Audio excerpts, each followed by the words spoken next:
बिस्मिल्लाहिर्रहमानिर्रहीम।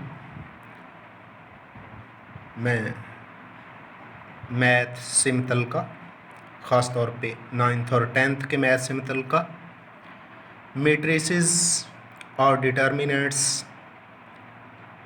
सिमतल का वीडियो बनाने जा रहा हूँ। तो नीचे बोर्ड पर वीडियो में आपको डिटर्मिनेंट, जिसे उर्दू में मक्ता कहते हैं, लिखा हुआ नज़र आ रहा है। तो 9th के लेवल तक हम अमूमन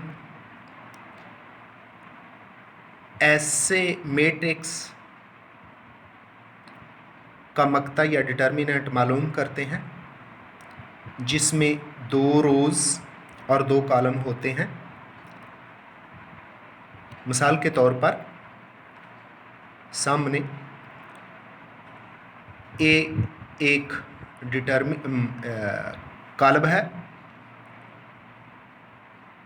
जिसमें ए, बी, सी और डी इसके मेंबर्स हैं। ये मैट्रिक्स 2 कॉलमों और 2 रोज़ पर मुश्तमिल है, यानी इसका ऑर्डर 2 बाय 2 बनता है। सबसे पहला स्टेप जो किसी मैट्रिक्स को डिटर्मिनेंट में चेंज करने के लिए होना चाहिए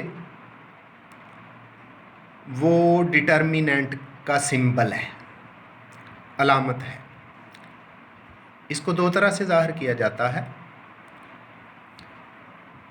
या तो डेट, DET डेट ए से लिखा जाता है, या इसके गिर्द 2 सीधी लाइनें लगा देते हैं। तो सबसे पहले किसी मैट्रिक्स को डिटर्मिनेंट की अलामतों में बदलना ज़रूरी है।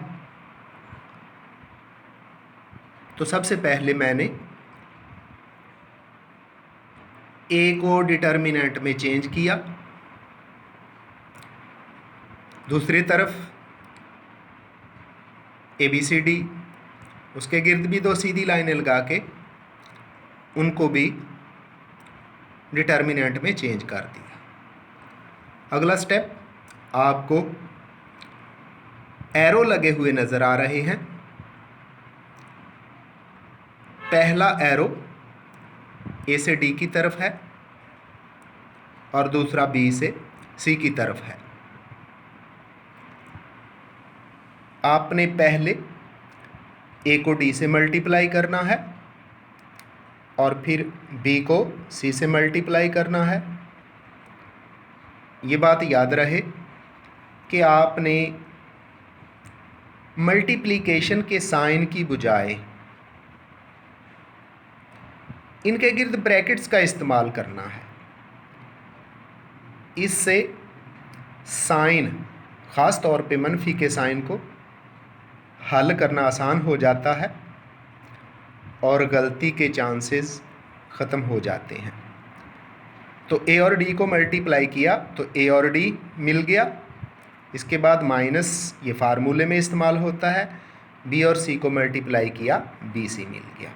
इस तरह 2 बाय 2 ऑर्डर के मैट्रिक्स का डिटर्मिनेंट फाइंड करने का फार्मूला हमारे पास AD माइनस BC की सूरत में आ जाता है। अब ये मक्ता या डिटर्मिनेंट आगे मैट्रिक्स के बारे में 2 तरह की चीज़ें बताता है। अगर तो डिटर्मिनेंट का आंसर 0 आ जाए, यानी ए का डिटर्मिनेंट 0 हो जाए, तो फिर ये मैट्रिक्स सिंगुलर हो जाता है। और अगर ए का डिटर्मिनेंट 0 नहीं आता, उसके अलावा कोई भी नंबर आ जाता है, चाहे वो पॉजिटिव हो या नेगेटिव, तो फिर ये डिटर्मिनेंट नॉन सिंगुलर हो जाता है, यानी मैट्रिक्स नॉन सिंगुलर हो जाएगा। अब हम इसकी एक्सप्लेनेशन 2 एग्जाम्पल से भी कर देते हैं और बताते हैं कि कोई मैट्रिक्स सिंगुलर है या नॉन सिंगुलर। तो आइए एग्जाम्पल्स की तरफ। पहली एग्जाम्पल है A इक्वल है मैट्रिक्स के 3 2 3 2। इसको जब हम फार्मूले के मुताबिक डिटर्मिनेंट लेते हुए हल करते हैं तो 3 और 2 मल्टीप्लाई होके 6 बना देते हैं। फिर 2 को 3 से मल्टीप्लाई करते हैं तो ये इसका आंसर भी 6 आता है, यानी 6 - 6। जब सब्ट्रैक्ट करते हैं तो आंसर 0 आता है, यानी A का डिटर्मिनेंट 0 आ गया है।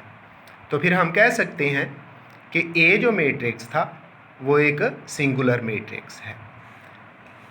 दूसरी एग्जाम्पल जिसमें हमने एक मैट्रिक्स B लिया है जो कि इक्वल है 3 2 -1 और 2।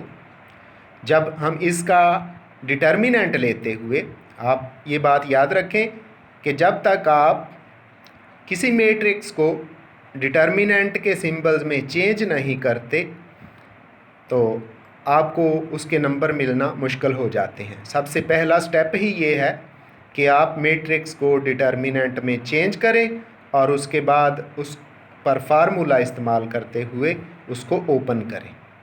तो पहले मैंने B को डिटर्मिनेंट में चेंज किया और उसके बाद फार्मूला लगाते हुए 3 को 2 से मल्टीप्लाई कर दिया, मैंने ब्रैकेट्स का इस्तेमाल किया। उसके बाद माइनस लगाते हुए मैंने 2 को -1 से मल्टीप्लाई कर दिया। तो 3 को 2 से मल्टीप्लाई करने से 6 आता है। और आगे माइनस के साइन 2 दफ़ा हैं और दोनों मल्टीप्लिकेशन में हैं। जब 2 दफ़ा, 4 दफ़ा या 6 दफ़ा, यानी जब भी इवन नंबर में मल्टीप्लिकेशन हो तो फिर आंसर प्लस ही आता है। तो 2 को जब -1 से मल्टीप्लाई करते हैं और जब बाहर माइनस से मल्टीप्लाई करते हैं तो ये +2 हो जाता है। 6 और 2 को ऐड करें तो आंसर आपका 8 आता है, जो कि एक नॉन ज़ीरो नंबर है। पर इससे पता चलता है कि B का डिटर्मिनेंट जो 8 निकला है, तो B एक नॉन सिंगुलर मैट्रिक्स है।